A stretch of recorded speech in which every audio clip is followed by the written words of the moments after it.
Alexis, you rode the Rock again on Wednesday night. That was a great front-running ride you gave him to win last time out. What were your thoughts on that effort? I was very happy with that. I thought it was a pretty tough effort from the horse. He obviously has a good attitude and a big action, so I was very happy to use it. Well, the pace wasn't very fast, so it's been on my favour, and the horse kept on well. Both of his wins have been at Sha Tin. Can he bring that form to Happy Valley? I hope so, and I believe that the lightweight will be very helpful. It seems to be an open race. I come back confident. And there's another front runner in the race in Magnificent. You obviously were able to lead all the way last time out, but do you have to use those tactics, or is the horse more versatile than that? No, I will probably let the pace go, because it seems to me that two horses can roll forward and they have a decent early speed, so I will probably don't have to push my horse to take the lead. Last time I just take the front because nobody wants to do it, and this time I can take a seat.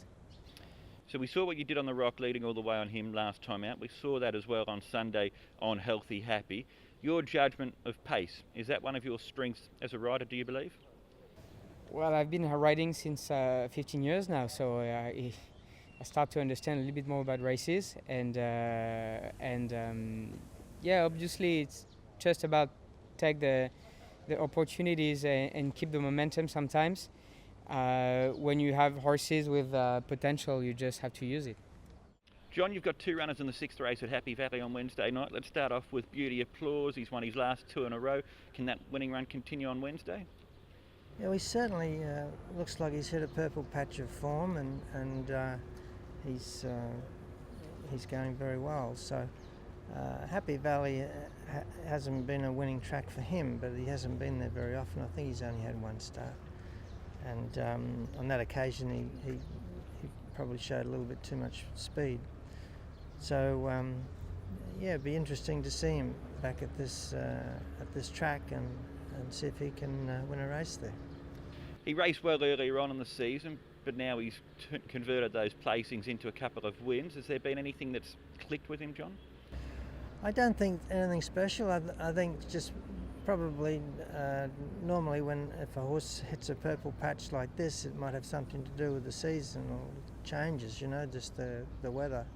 And maybe he's enjoyed the winter, and now we're coming into the springtime. The horses are starting to feel good and show some extra form. So he might be one of those.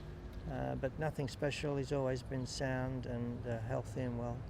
But he's got to over 100 in the ratings now. Do you feel there's more to come?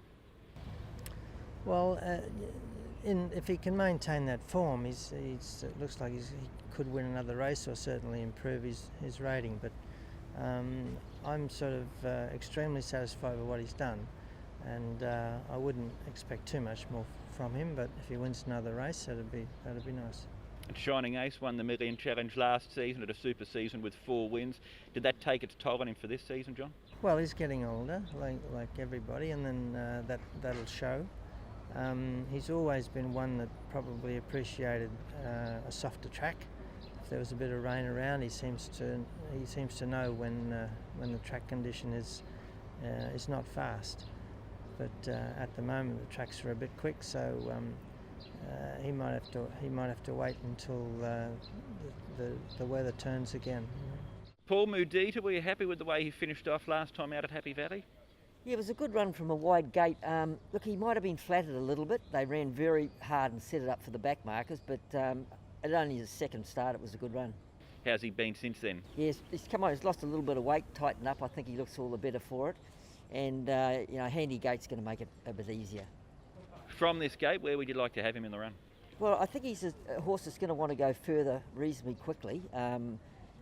Ideally he could hold a trailing position, but he just may not have the early toe to do that. He might be 3 back, but he should get his chance from the barrier. Is he a horse that's got a nice future? I think so. Like most e-horses, they're going to be better when they come out next season. But he won't have an overly taxing year this year, and I think he should measure up nicely next season. And just to expand upon a point you made before, is he a horse that you think will be better over a longer distance in the future, Paul? For sure. He's got a miler's pedigree, and most of the Holy Roman Emperors sort of run around about the mile 1800. And but he's a horse that's settled into Hong Kong life very well. The final question for you, 5 winners for the month of February, Paul. Congratulations. The stable's flying at the moment. Yeah, we had a pretty slow start to the season, and I expected that. Maybe not quite as slow as we had, but I generally thought the second half of the season is going to be a lot better than the first half. So hopefully some of these new horses can come on board and do their job. So do you think that good run can continue then? Yeah, I think so. There's a few guys through the pipeline that can win a race here or there. So we'll just be doing our best. Scores for fun, John. He's in super form at the moment. What are your thoughts leading into Wednesday night with him? Well, he's been in very good shape, as the form guide will tell you. He goes to the races consistently and often, and he runs the same race every week. So those horses that are consistent all the time, they've always got something else up their sleeve. And he wouldn't surprise me if he ran another good race. He's backing up from last week. Is he the type of horse that's got the constitution to handle that without any issues? He seems to be one of those. You know, he's obviously got nothing wrong with him. Otherwise, he couldn't come back in 7 days. But his form, he manages to maintain it. He's consistent, and he'll have a chance of winning a race. And he's there with a chance as well to win the Million Challenge. Is this something that you've targeted at with him, or is that just the way circumstances worked out? No, I didn't target that at all. No, it's just the circumstances have come. He's, things have worked in his favour a little bit. He won the race last week by a very small margin, so that enabled him to be still in the grade, which was unusual. So. He just happens to be there at the right time. And a final question for you, John. After the weekend's racing, now in front in the trainer's title, stable's been in super form. Do you feel the team's on track for a 12th title? No, well, you couldn't say that. It's just too far out. It's only halfway, a little bit past halfway. And there's a lot of trainers training very well. You know, the top 6 trainers in the championship, and some of the others as well. They're going having really good seasons. That's why it's quite competitive. So there's a long way to go, and nothing would surprise me.